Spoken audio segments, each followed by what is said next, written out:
അങ്ങനെ DSR എന്ന cinema വൻ ഹിറ്റായി. പ്രണവ് മോഹൻലാലാണെങ്കിൽ അടുത്ത ട്രിപ്പിന് പോവുകയും ചെയ്തു.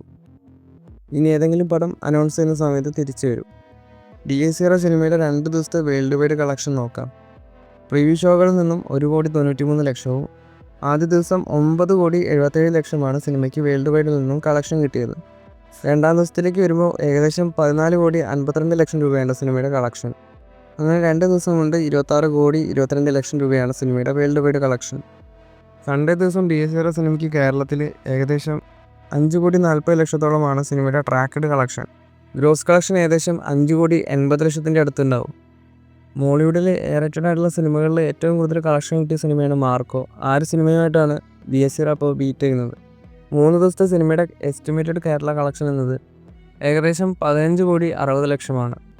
വേൾഡ് വൈഡിൽ നിന്ന് സിനിമയുടെ കളക്ഷൻ 3 ദിവസം കൊണ്ട് 40 കോടിക്ക് അടുത്തായിട്ടുണ്ട്.